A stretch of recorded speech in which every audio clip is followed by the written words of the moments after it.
Good evening, Dean Williams. Good afternoon here in Israel. It is my honor and my privilege to introduce you Dean Williams, friend and a colleague of our school. Dean Williams is Associate Professor of Film and Screen Studies at Monash University, Melbourne. From 2007 to 2017, he was editor of the journal Studies in Documentary Film, which I trust we all know. Some of us even had the honor of publishing the papers. And his books include Australian Post-War Documentary Film and Arc of Mirrors from 2008, The Grierson Effect, a book that he wrote with Zoe Druck from 2014, this 3-volume Australian Film Theory and Criticism, co-edited with Noel King and Konstantin Verevis from 2013 to 2017, and The Cinema of Sean Penn, In and Out of Place from 2016. He also wrote with Julia Vasileva Beyond the Essay, Film Subjectivity, Textuality, and Technology. And so first of all, thank you very much, Dean, for being with us. Now it's, as I said, it's past your bedtime in Melbourne. Dean's talk is titled Unexpected Departures, the Better Farming Train as Media Dispositif. After the talk, we'll have, I trust, enough time for questions and discussion. So, Dean, please. Thank you very much, Shmulik, and thank you, thank you, everyone. Just before we start, I'd like to do an acknowledgement of country as this becoming a convention in Australia. So I'd just like to acknowledge the Boonwurrung people of the Kulin Nation as the traditional owners and custodians of the land on which I reside. I pay my respects to their elders, past, present, and emerging, and acknowledge and uphold their continuing relationship to this land. I'd also like to thank Ohad, Raz, and Boaz, and Diana for organising this international speakers series and for inviting me. I'm really grateful and flattered to be invited. It's wonderful to be able to maintain the fabulous tradition of the Tel Aviv University colloquium online as it is, and fingers crossed that we can reconvene at some stage. What I might do is share my screen. I've got a PowerPoint, so I'll just share my screen like this.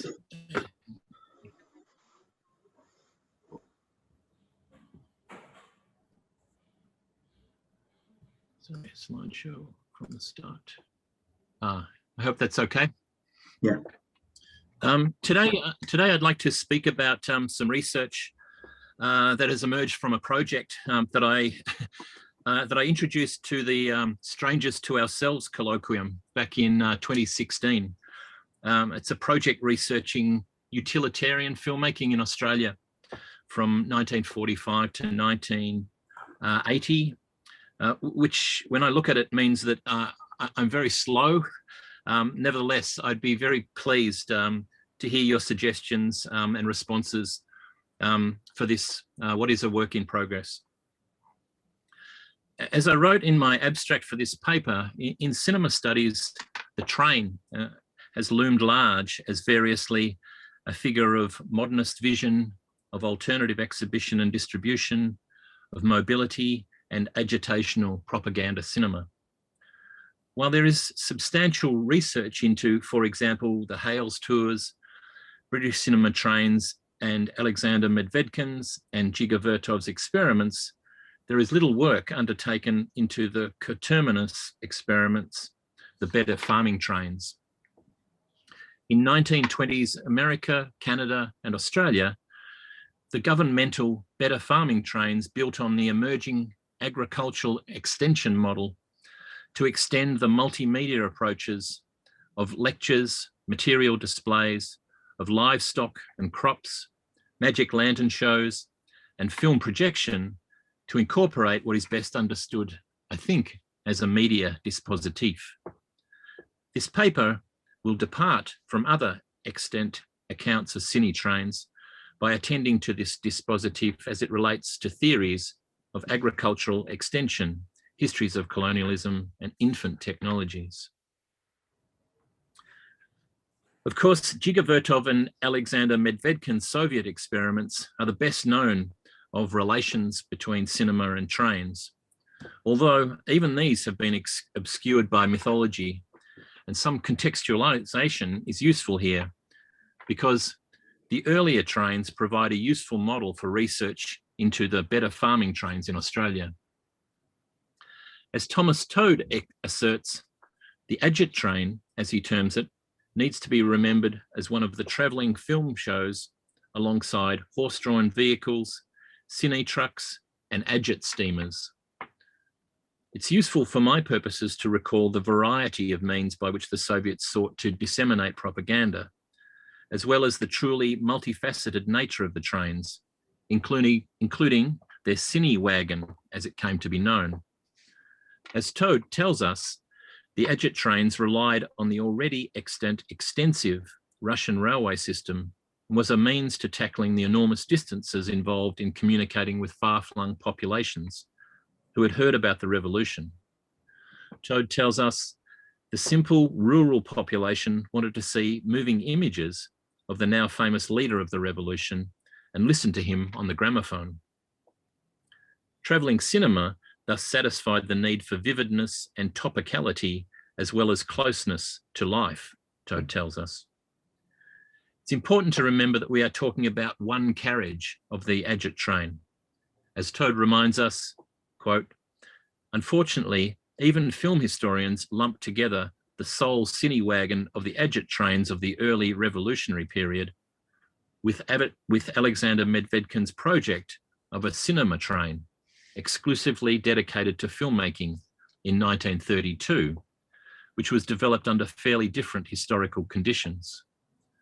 Toad writes, "It contained wagons for film development, editing, special effects, a mobile projection unit, as well as sleeping car compartments that went to the huge construction sites and the industrial areas to unearth mistakes, shortcomings, and sabotage in the course of industrial production. This project quite rightly bears the comprehensive name Cinema Train." John Mckay supports Toad's assessment, writing, "More than a few plumes of romantic leafage have grown around these early Soviet Agit trains, boats, and other vehicles, despite, or perhaps because of, the absence of anything like a full-scale historical treatment of them in any language." Now, some accounting for these earlier Agit trains of the 20s is helpful here. As Adelheid Heftberger tells us, an important task for the Communist Party and the Soviet state as supporting the Red Army troops fighting the Civil War. Initially, this propaganda support was the publication of special newspapers, leaflets, and brochures for the armed forces on the front lines of battle. In 1921, she tells us, there were 16 war journals and more than 100 newspapers and journals in circulation. According to Heftberger, it was the War Office of the All-Russian Central Executive Committee, headed by Mikhail Kalinin, from 1919 to 1938, but it was in the arrival of the Agit trains in 1918, following Lenin's own singling out of the trains lecturing on the topic. As she says, in order to determine the priorities of the Agit trains and clarify the economical and practical aspects for the work on the trains and steamers. The trains came to occupy an important place in the vast network of agitational and instructional work at the time. It's important to note that the trains had twin foci, agitation and instruction, reflected in a slight shift that Heftberger notes in tracing the nomenclature of the trains, from the initial literary instructional trains to agitational instructional trains. the separation reflected in the divergent arms of the political division and authority for the administration of the trains. The first, Hefberger asserts, was responsible for on-site inspections and propaganda work. The second focused on demonstrations, public lectures, cinema, on efforts to mobilize the population in general, reflecting this division of responsibility was the organization of the trains themselves. Richard Taylor tells us, quote, inside the trains were divided into different working departments. The principal ones were the political department, which controlled instruction and agitational lectures, and the information department, which helped the political department to prepare the necessary propaganda material. There was also a complaints office, Taylor tells us, which received petitions from the population and passed back information on the sources of popular discontent, both to its own political department and to the authorities in Moscow. And finally, there was the roster department, organizing publications, newspapers, leaflets, and appeals, and running the train's radio station. In addition, most trains had a film department, bookstore, and shop, and a space for exhibitions on various themes. One of the most intriguing figures for my purposes is that of the train of the chairman of the Revolutionary Military Council of the Republic, or Trotsky's train. According to Hefberger, Trotsky lived on the train with short breaks for 2.5 years, completing 36 journeys to the various fronts and traveling over 100,000 kilometers. This mobile command post of 15 carriages included his secretariat, a radio and telegraph station, print shop, library, electric generator, a mobile garage equipped with cars and trucks for visiting and supplying the fronts at close range, and a kitchen and a bathroom. Now, in all this, the importance of personnel is often diminished, hence my interest in Trotsky's train. The importance of the personnel is often diminished in discussion of the agit trains. Richard Taylor points out that a train carried with it a skilled team of agitprop officials, some of whom specialized in particular fields appropriate to the areas they were visiting. And this was particularly so in the upscaling to the second generation of agit trains. They were composed of 16 to 18 coaches connected to each other by an internal telephone system, and to the home base in Moscow by their own radio station. Altogether, 15 to 18 political workers were employed, and in addition, there were 80 to 85 technical assistants. These are enormous concerns. The task of these personnel was to provide nuanced propaganda and instructional materials in a targeted and therefore pertinent way. The central government apparatus was well aware of the differing populations with which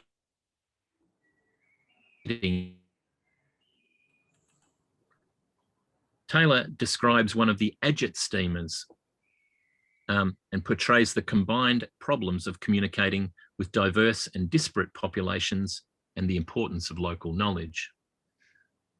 Taylor tells us the Krasnaya Zvezda, excuse my Russian's not great, or Red Star as it was called, was equipped with a printing press, bookshop, and radio transmitter and receiver. This enabled the crew to maintain direct contact with Moscow, produce a newspaper, and distribute it in towns and villages that had no communications with the outside world for many months. There was also space for a travelling exhibition.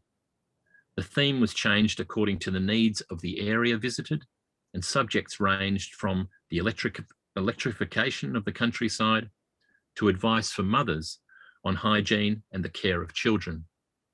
In addition, the steamer towed a barge which served as a floating cinema, accommodating about 1,000 people, and the presence of this was vital to the success of the whole enterprise. Taylor says, in sailing along the Volga and Kama rivers, the crew were attempting to propagandize a population that was not only overwhelmingly illiterate, but also multinational and therefore multilingual. The distribution of printed matter in many areas soon proved to be futile, and as the agit workers sent from Moscow were Russian-speaking, verbal communication was also fraught with complications. In these circumstances, the cinema performed its unique function as a universal medium of communication. Assuming that the film survived the process of projection, the same agitka could be shown to Shuvash, Bashkir, Tatar, and other audiences, all of whom would stand an equal chance of grasping the point that was being made to them. Now, John Mckay, in his fabulous first volume of Dziga Vertov Life and Work, 1896 to 1921, points out that the educational scientific film was a practical, not just a theoretical matter in the period prior to the agit trains. He mentions the polar explorer Fridtjof Nansen's use of moving images in his lectures in St. Petersburg as early as 1913. He also mentions hundreds of film-accompanied lectures in the Ekaterinburg region in 1910, and of teachers' organisations that discussed using film in classrooms as early as 1902, though only in 1913 or 14 did the use of film in primary and secondary schools begin to spread to the provinces in Russia. And that scientific films and projectors were used in some educational institutions in Moscow and St. Petersburg, like modern schools, gymnasiums, military academies, and universities. Mckay also tells us about one of the most ambitious and apparently never realised proposals of the Tsarist government that apparently planned to set up mobile cinemas based in trains decked out as full-scale agricultural institutes to show educational films about agriculture to the peasantry. Now, in a telling and I think vital consideration of the context of agit trains, Mckay provides a cautionary note, one that rhymes well with the better farming train and its interests, at the same time as he provides a global perspective on mobile film. Mckay returns to his comments some 100 pages earlier about the romantic vision that accompanies early Soviet agit trains, boats, and other vehicles. He writes that both the novelty and the experimentalism of the Soviet trains is easy to exaggerate, recalling the proposed Tsarist initiatives as well as the surrounding context of educational and scientific films' use at the turn of last century, as well as the global history of mobile moving exhibitions associated with travelling fairs, lectures, educational projects, and much else. As Mckay asserts, and I'd like to use these words to throw forward to the better farming train, Mckay asserts, mobile film has historically been promoted as an important step toward making certain kinds of administration, educational, commercial, state, permanent in areas where they hadn't existed before, and therefore as a colonising and normalising practice. The sense of novelty associated with travelling cinema is generated in part by that linking which helps to concretise the difference between established centre and soon to be tamed localities. Now, I'd just like to shift gears from the Soviet Union to Australia. On the morning of May 13th, October 1924, the better farming train rolled into the tiny rural town of Bunyip, some 50 miles southeast of Melbourne, Australia. Here's an image from the local newspaper. Some 15 carriages and 670 foot long, the train was painted a bright yellow with its name in bold black letters painted in its length. It was equipped with electric light and with living accommodation for the various staff. 3 of the trucks were for cattle, containing exhibits demonstrating the points to be achieved in the production of good dairy animals. A large fodder truck was also included on the train. All phases of dairying were comprehensively demonstrated in this section of the train. A number of purebred specimens of pigs will be carried in another truck, and many hints of successful pig raising will be provided. Another truck contained a lecture platform. Cars cars contained food samples, concentrates, tables showing comparative food values, and exhibits demonstrating the production of tobacco and potatoes, and what were termed proper methods of pasturing. One truck has been attached to the train, fitted with a large number of boxes, each 1 foot square, containing actual sods of growing grasses. I think we've got those here. Other carriages included a domestic science car pertaining to infant welfare and domestic food preparation. The local newspaper reported that the organisers had arranged for, in this night in Bunyip, the organisers had arranged for the Australian Wireless Limited to install a radio in the train, and those present had the opportunity of hearing Australia's own Dame Nellie Melba sing in what was termed in grand opera, as well as Mr. Romsey's lantern lecture on potato growing.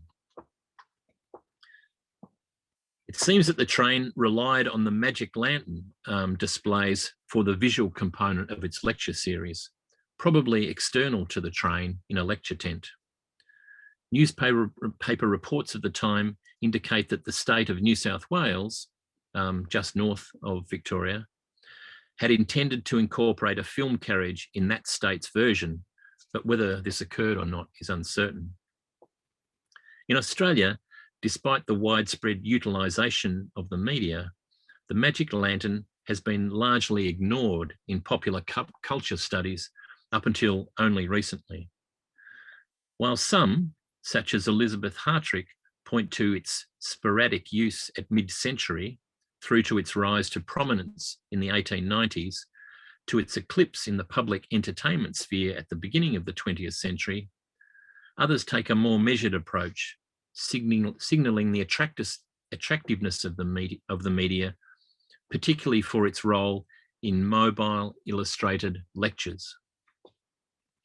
As Martin Jolly argues, the long history of global usage of the magic lantern as mobile media on steamships, trains, and trucks is closely aligned with its role as a key driver of historical agency and social effect.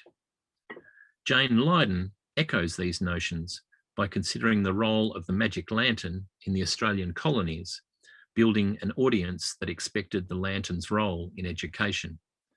I should mention that up until 1901, Australia was really just 5 colonies, which were federated in 1901. Jane Lydon tells us, while the lantern functioned to affirm a sense of imperial identity, it also created enthusiasm for colonial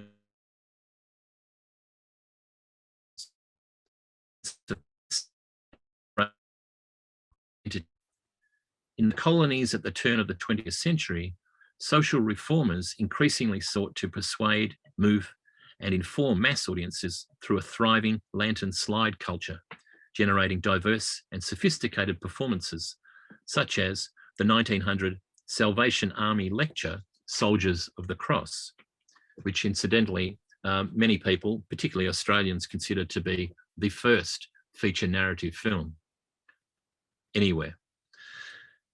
Lydon tells us that lantern slide performances were an integral element of colonial modernity and a component of the interrelationship between cinema and new forms of mass entertainment, which brought widely dispersed people and contexts into contiguity. So for the Better Farming train, many country and local town visitors would have stayed into the evening for further inspection of the exhibits and evening presentations that accompanied the Better Farming train. Needless to say, the train's arrival was a major multimedia event in the small country town, with the newspaper reporting that between 600 and 700 people visited the train at each location. and that people often travelled 60 to 80 miles, so 100 to 130 kilometres, to see the train. In Victoria, the Better Farming Train conducted 38 tours in its period of operation from October 1924 to March 1935, with 4 to 6 tours per year up to 1930, and then because of the Depression, reducing to only 1 or 2 tours per year. Now, what I'd like to do now, if I can get this organised, is to screen the only surviving footage of the Better Farming Train. Now, just need to make sure I have the sound on.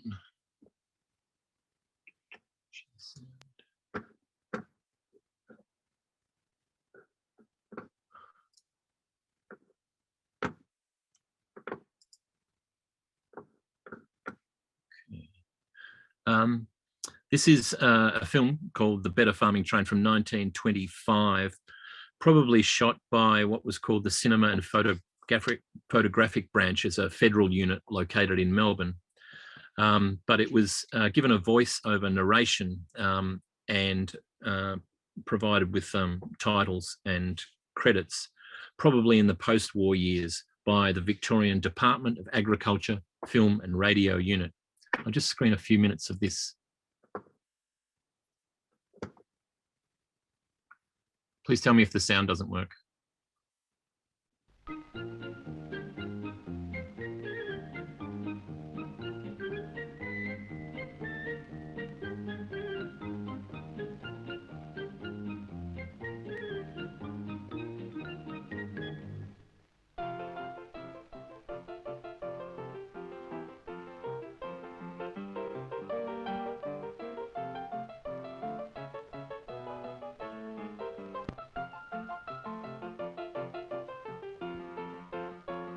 On October the 13th, 1924, the Better Farming Train, painted a rich orange, steamed out of Melbourne for Gippsland.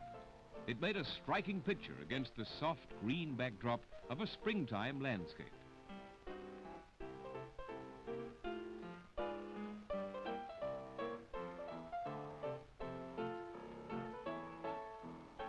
The train, which was the brainchild of Dr. Cameron, Director of Agriculture, and Harold W. Clapp, Chairman of Victorian Railways Commissioners, was made up of 15 specially fitted out carriages and vans from which lectures and demonstrations of stock and new agricultural techniques could be given to farmers.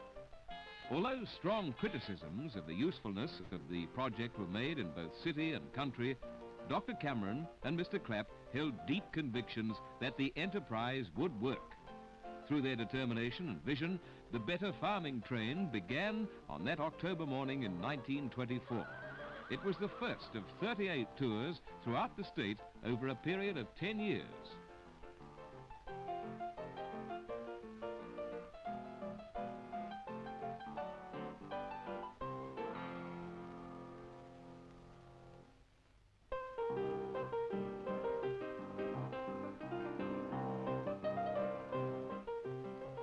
On its first tour, the Agricultural College on Wheels went to 12 central Gippsland centres.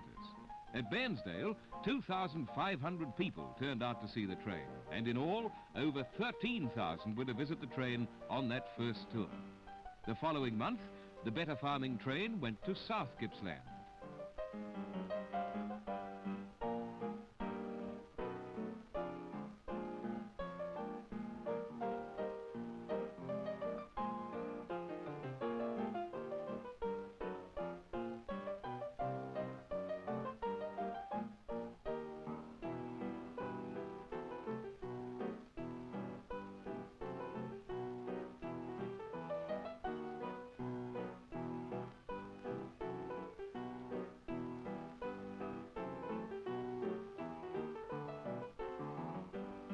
The theme of lectures to dairy farmers in those days, prices of the end product lagging behind production costs, still has a familiar ring.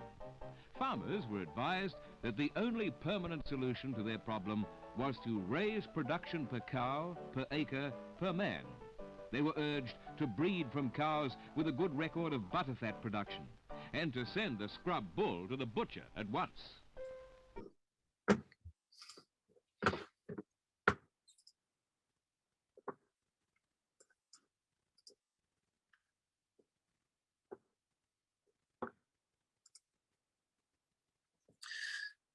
Okay, so the Better Farming Train was a collaboration between the Victorian State Departments of Agriculture and the Victorian Railways, both state institutions.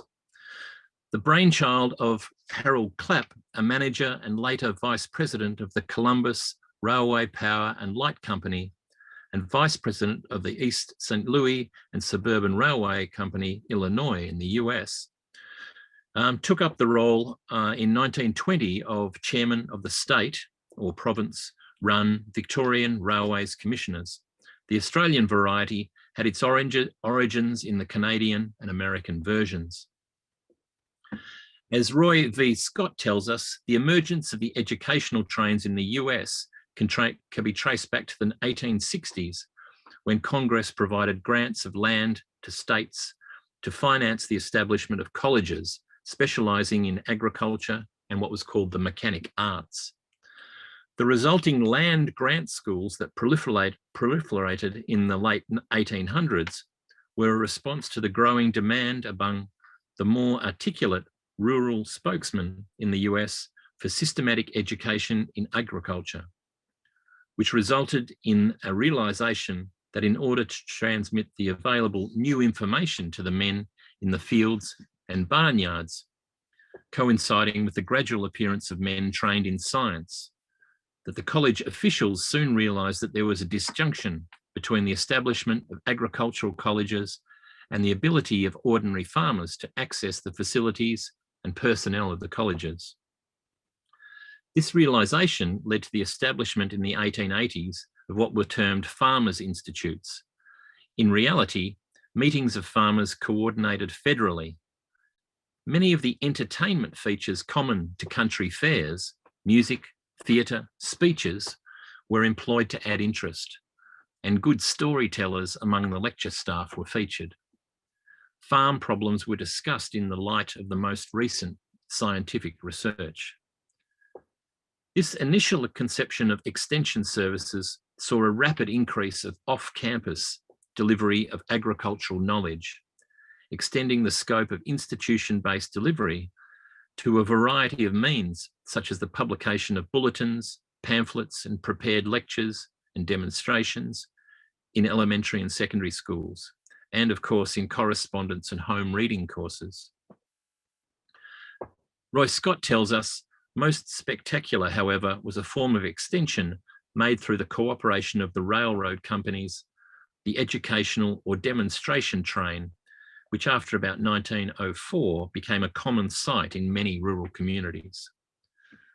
Scott writes, in words that recall John Mckay, that railroad officials should have made rural areas for much of Vic, and recognising that prosperous farmers meant heavier inbound shipments as well. The Western railroads, as an early date, combined projects of a developmental nature with their better known colonisation activities. Around the same time in the 1910s, excuse me, a similar scenario to the US occurred in Canada, particularly in Saskatchewan, and from 1914 to 1922, a Better Farming Train toured the province, providing lectures and demonstrations and presenting exhibits on matters pertaining to agriculture. This is where this image was taken and held in the Saskatchewan archives. Patrick Hayes tells us that this provincial circuit was a reversal of the previous system, which employed training to gather up farmers and take them to a Dominion experimental farm and another at the University of Saskatchewan. The difference with the Saskatchewan trains, at least, was that they provided a direct link between university departments of agriculture and the trains, as they were staffed by the university.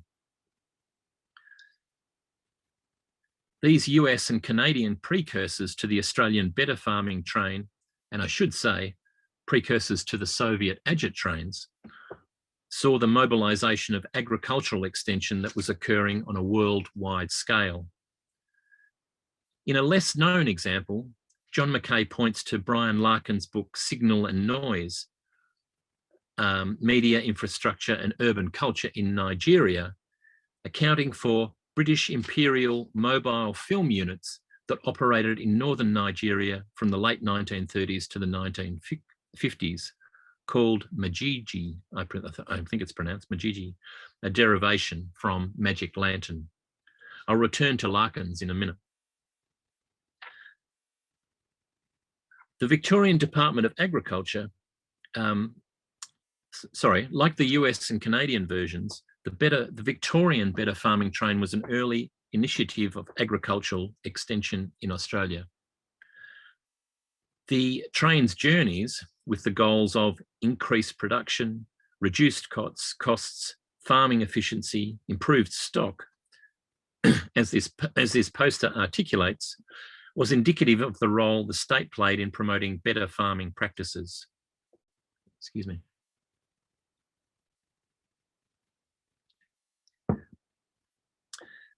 Katie Holmes and Kylie Murmuhamadi understand this impetus as a component of the ongoing role of the state in the colonial settlement of the land. They write, like the Canadian model, but unlike most North American examples, the Victorian better farming train was state-owned and operated, as were all the Australian railways. The experts on board the train were state employees, and there was minimal involvement from the universities. The state also ran the agricultural research stations that developed the train's recommendations, although private companies benefited from the increased sales of products such as fertiliser, which were heavily promoted by the train's experts. In Victoria, however, the train took to the tracks after both the Canadian and North American examples had ceased to run, a fact most likely explained by the later period of intense settlement in Australia. As this settlement was based on the lease of state-owned land to farmers, the state had a vested interest in training its tenants in the methods of modern scientific farming. Recalling the words of Roy Scott regarding the colonising attitudes of the railway proprietors, in the Australian case, it was the governmental forces of modernity that sought to marshal the combined media of cinema, even in one of its earliest forms, the Magic Lantern, amongst the lecture, demonstration, pamphlet, and living objects of agriculture in order to improve the productivity of land use. The train itself operated, and still does to this day, amongst a cohort of Department of Agriculture, a cohort of the Department of Agriculture Film and Radio Unit personnel and agricultural scientists. The train still operates in their minds as a figure of agricultural extension services, encapsulating the myriad components of their field, mobilised as well as popular. One measure of this resonance is that the better farming train is the setting for a raunchy historical romance novel published as recent as 2017 with the extraordinary title of Every Man's Rule for Scientific Living. Another measure would be the reprinting with a new voiceover by the Department of Agriculture Film and Radio Unit of the Better Farming Train film in the post-World War II years. The Victorian Department of Agriculture Film and Radio Unit emerged in 1938 out of the Journal of the Department of Agriculture, when its editor initiated the formation of what he called a consistent production method for films from the Department of Agriculture, due to some dissatisfaction with the films made by the Federal Cinema and Photographic Branch, which was also located in Melbourne. As is consistent with many of the filmmaking ventures in government public service departments, Agriculture appointed a technically skilled employee to commence production with the assistance of industry personnel. In this case, a person was appointed as motion picture engineer. Robert Rothels tells us, by the 1950s, the film unit consisted of this position: an experienced cinematographer and producer, another cinematographer who is also a still photographer, a technical officer who is a projectionist and cinematographer, and an editor. By the 1960s, there was also a producer, an experienced communicator, as it was called. In the same period, the Department of Agriculture appointed 2 permanent key personnel: a former film producer and director with the Australian Broadcasting Corporation and the Commonwealth Science and Research Office, who took charge of the unit, and Robert Rothels, who was from the Soil Conservation Authority, who had experience in the use of film. Both had graduated with degrees in agricultural science. By 1966, the value of the unit shifted remarkably from one on technical requirements of personnel trained in agricultural extension to one whereby personnel with film and television industry experience were sought. These 2 appointments were a turning point in the department film and radio production program and the use of film and video in extension programs. That is, by this stage, they have a full-blown film and radio unit. Until then, the staff consisted of trained cameramen and technical operators who intense interest and experience in aspects of filmmaking and radio enabled these media to serve the needs of agricultural extension. The realization that any in-house unit must have an active association and liaison with its own department and with the industry led to the widening of the requirements for qualifications for production personnel. Over this period, this Department of Agriculture Film and Radio Unit produced an enormous amount of what could be called data films now. Films such as trout harvest, foot and mouth disease, and bloat prevention by drenching. Nevertheless, the unit maintained its mobility and its embracing of the lecture style for its information dissemination. One of the main uses of department films were what were called super ideas seminars held at local halls where information was put forward by several members of the staff and was discussed in syndicates by local farmers. These discussions were based on case studies of properties in the area. Before the discussion, short colour films were made recently on the property and these were screened. Details of each property were supplied on duplicated sheets. Each film was mainly in the form of a head and shoulders interview with the owner and a member of the Department of Agriculture. Although these films were comparatively simple, they still involved enormous expenditure for the department. The filmmaking component of this system was also part of a larger media dispositif within the system of extension, a system that included mobile screening,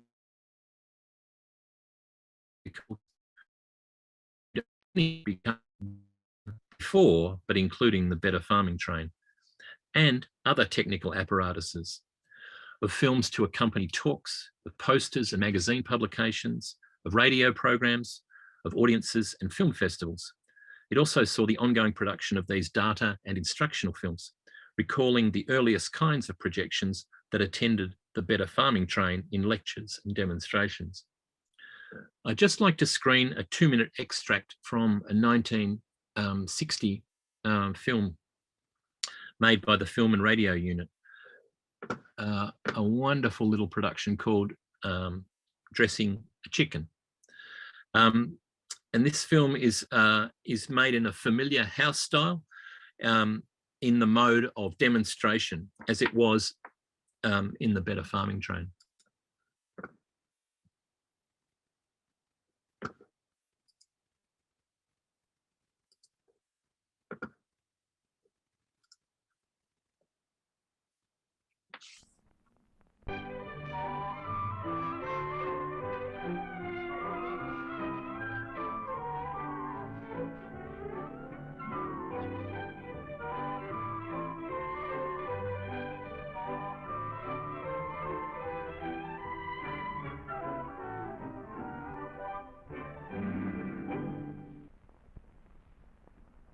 There are two ways to clean and dress poultry. The right way and, yes, you've guessed, the wrong way.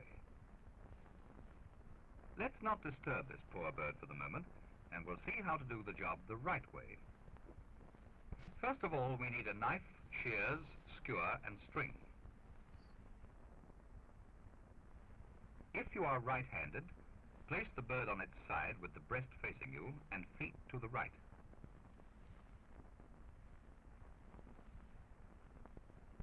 Take the knife and make an incision at the back of the neck and continue the cut down the length of the neck to the shoulder blades. Turn the bird over and complete the incision the full circle of the neck. Now pull the skin back over the breast, which will reveal the crop firmly attached to the skin. Loosen the crop thoroughly and disconnect it and the windpipe deep down in the neck cavity with the knife.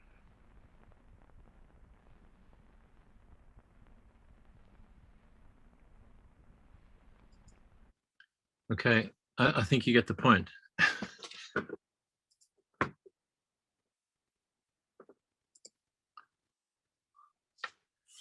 Okay.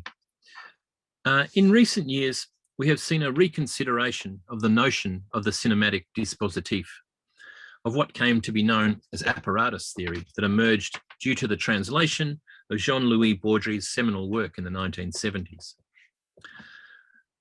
For us here, research into what I've called utilitarian filmmaking has been advantaged by the return to the dispositif, to what Adrian Martin calls the social machine, as well as the basic cinematic apparatus that we've all become familiar with over decades of emphasis on this part of Baudry's twin affinities. As Vincenz Hediger and Patrick Vondereau tell us, the complex constellation of media, technology, forms of knowledge, discourse, and social organizations that make up the dispositif are elements that have not always been prioritized by film studies. This constellation is particularly useful in examining the better farming train.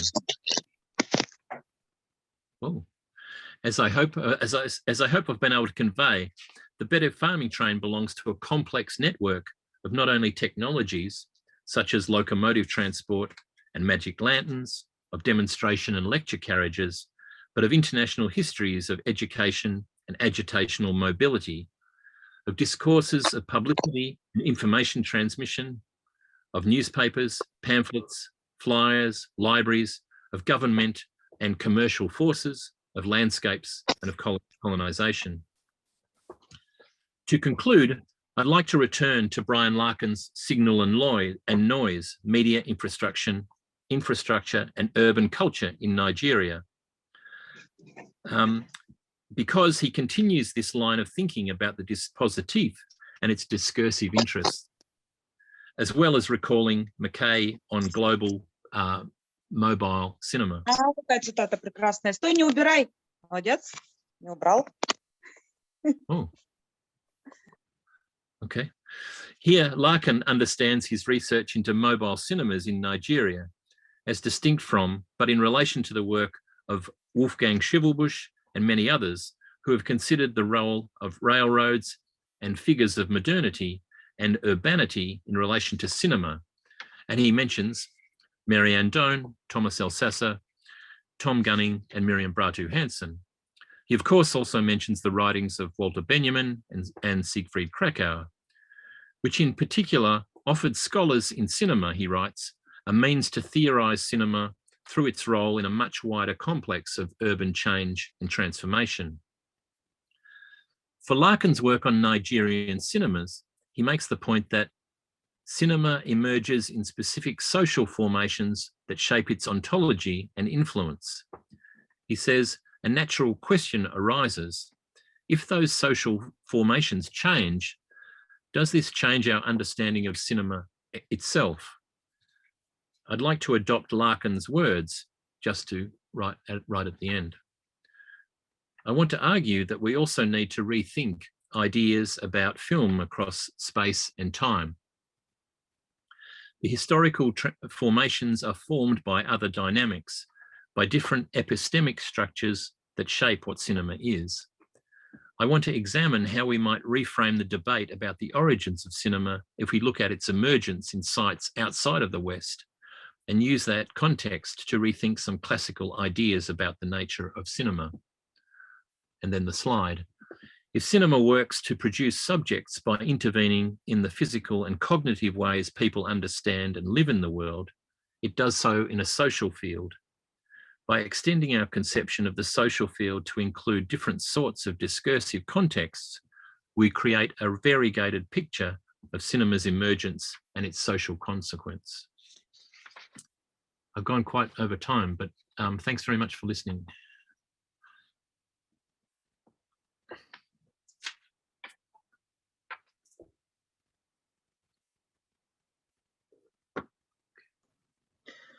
Okay, so first of all, thank you very much, Deane, for this fascinating talk.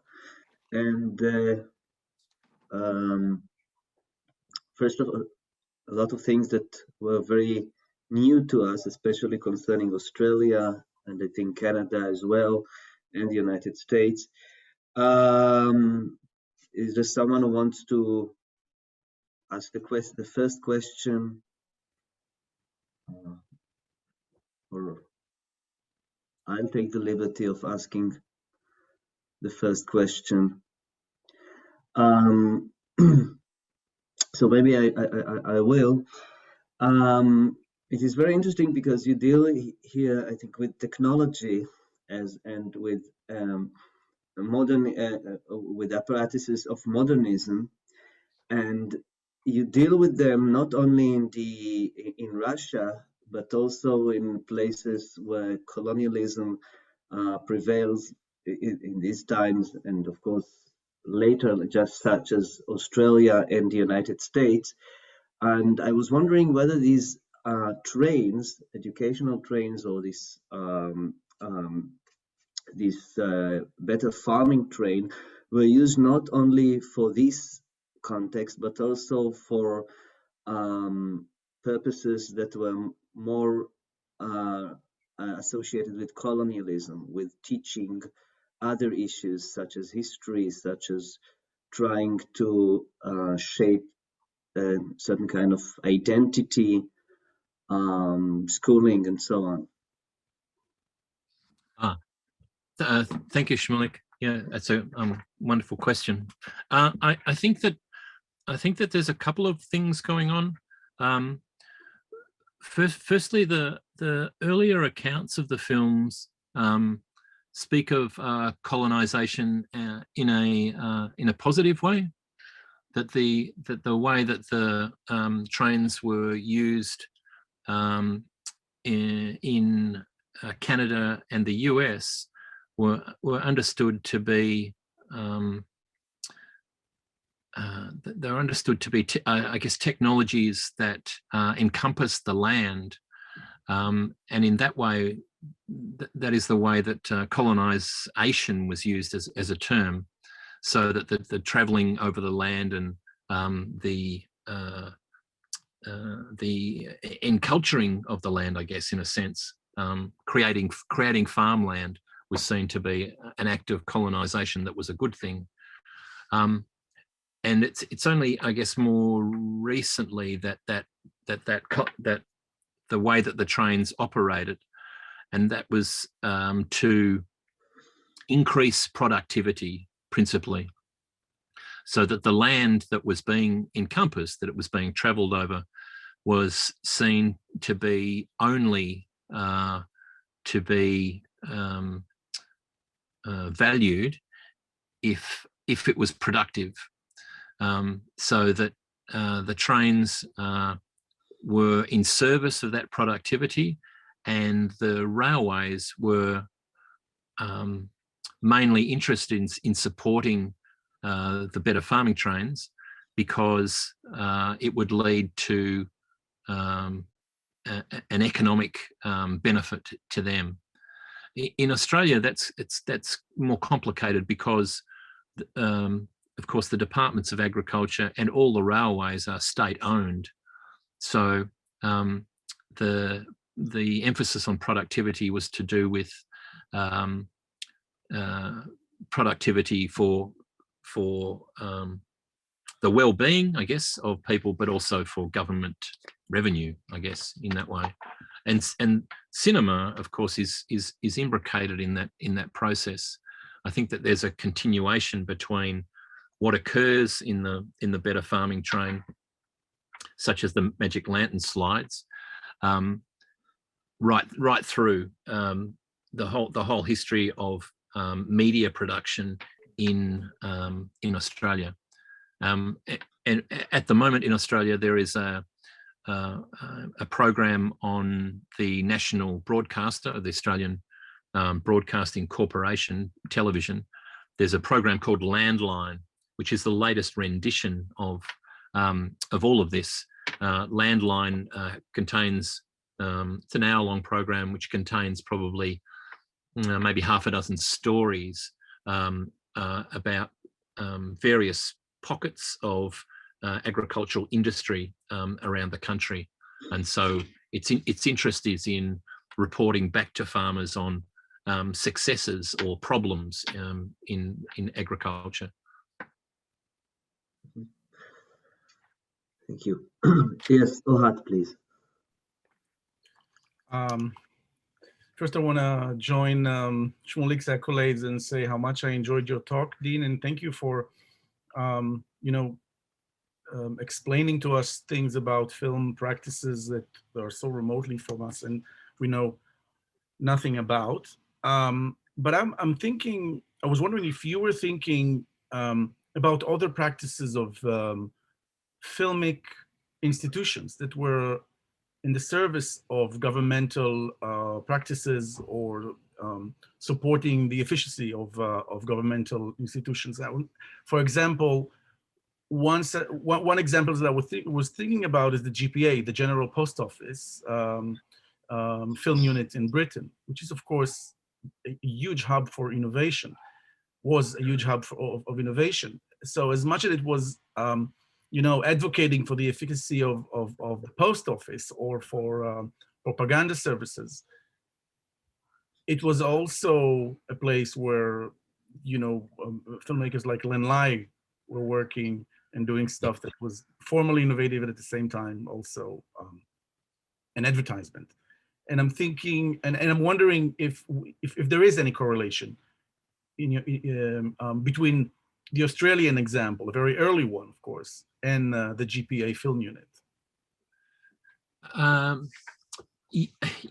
Yes. In some ways, the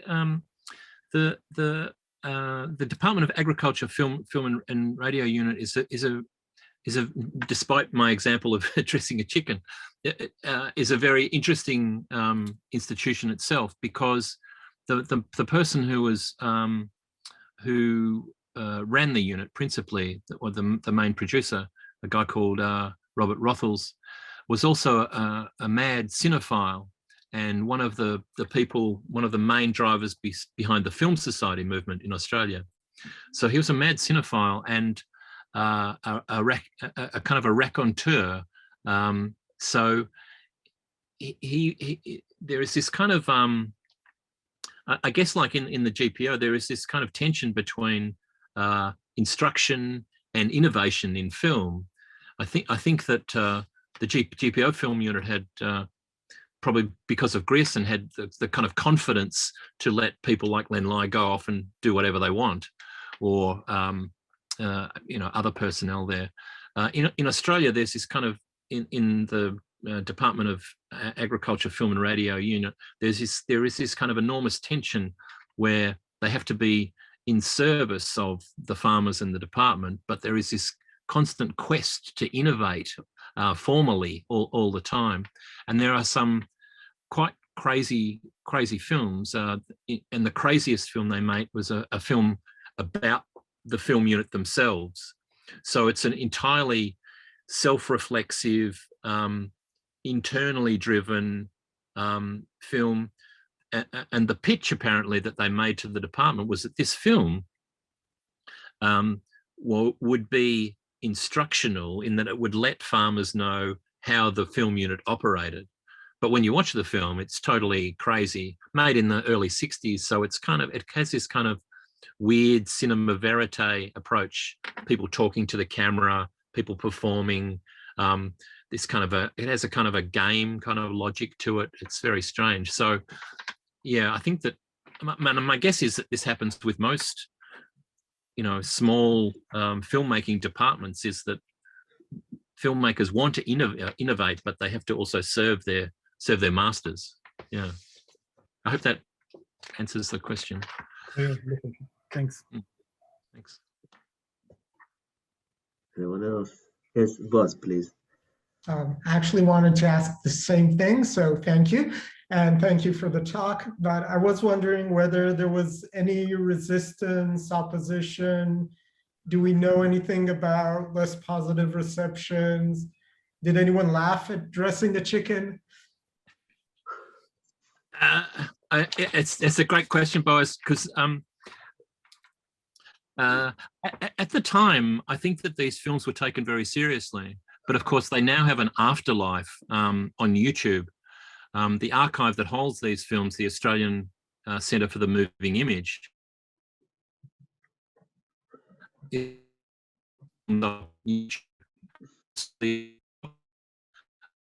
kind of, you know, cult audiences who love searching these films and sharing it with their friends.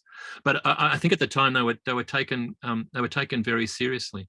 And it's kind of, yeah, it's hard to imagine how a magic lantern show on mushrooms could be engaging. But and I should say that I've sat through hours, hundreds of hours actually, of these kind of data films, including films of mushrooms growing in time lapse. But these are for I guess for farmers, there is an enormous interest in these films. I should also say that as part of this this research team, we have 3 PhD candidates, one of whom finished her dissertation on safety films made in Australia. So films that were shown at workplaces, you know, to instruct people how to avoid, you know, losing an arm in a factory, and these films are similarly trying to be engaging, and so they use kind of genre techniques, you know, horror techniques, to engage audiences at the same time as be useful.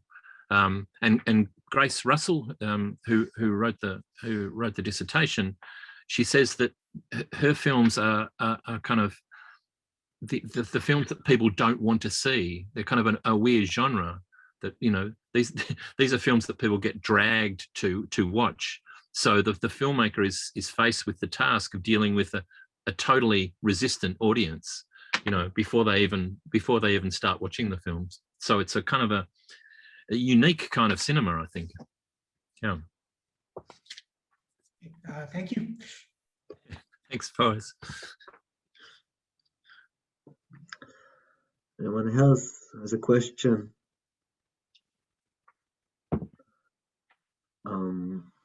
Maybe I'll ask another question. You showed us several clips of how the interiors of these trains looked like, and of course we know the agate trains, or the agate-prop trains of Russia. And indeed, how popular were these trains? I mean, did people really flocked to see these films, these exhibitions inside the trains? Were there any aversions regarding what is being shown? It's difficult to know. I mean, the trains were enormously popular, like hundreds and hundreds of people travel, and we're talking, this is 1920s, so, you know, mostly horse and cart. Some cars were available, but they traveled, you know, hundreds of miles to small country towns to be part of these the arrival of these better farming trains. So they were quite enormously popular. It's difficult to find out much about the screening components of them, and part of the problem is you're relying on newspaper accounts, and because oral histories are not possible, I guess. Not many people are still alive who witnessed these trains, but so it's difficult to know how the screening, how popular the screening components were. But I guess in some ways the way that the screening is kind of part of that larger component of lectures, of demonstrations, of the whole variety that included the trains, means that you would presume that the whole thing would be popular. But it's also something that I don't really want to separate out from the other components, because that notion of the media dispositif that I think that the trains are themselves is kind of I think important to the whole project. At the same time, I would love to find the magic lantern slides, which I think are in the archives, but of course I haven't been able to get to the archives for the last year or so, because of COVID, and of course they're in boxes, hundreds of boxes. But I'd love to find the mushroom magic lantern slides and see what they look like. Okay. Yes, Sandra, please.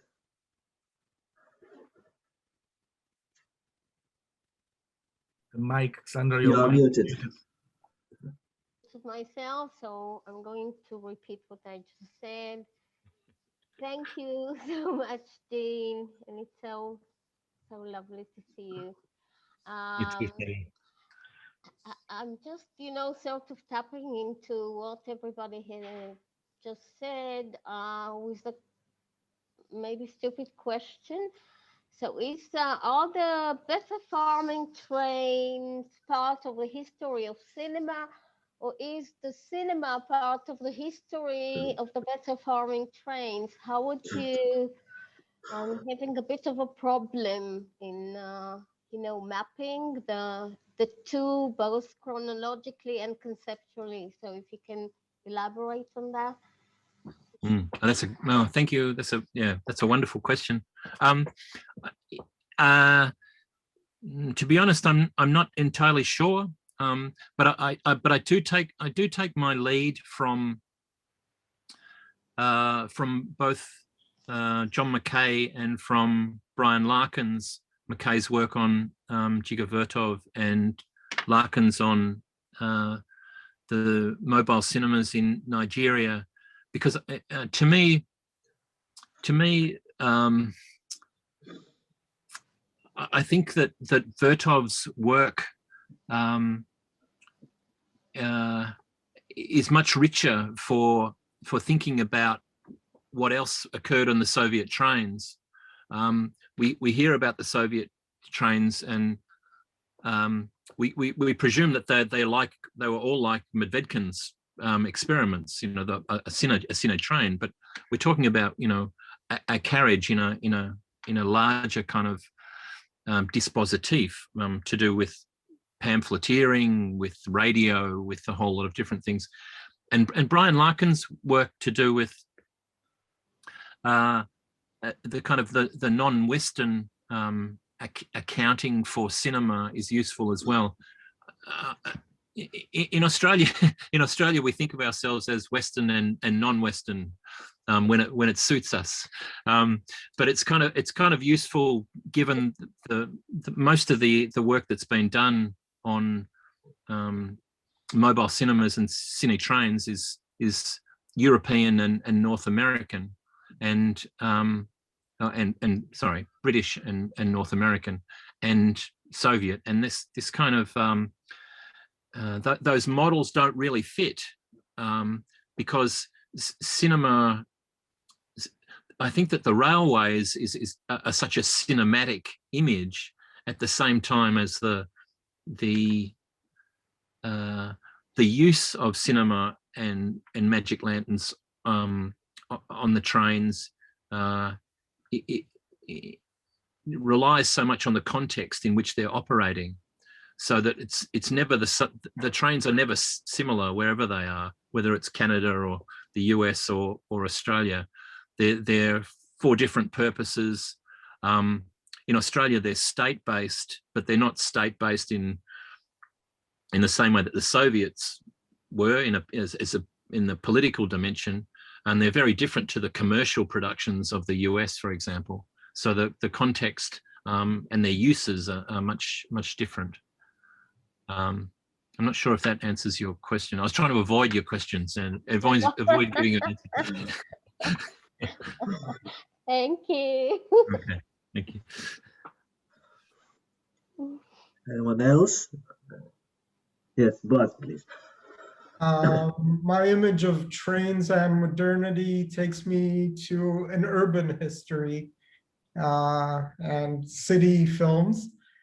And now I guess I need to think about trains as something that brings cows to farms. How should we be rethinking the history of early cinema in light of this account?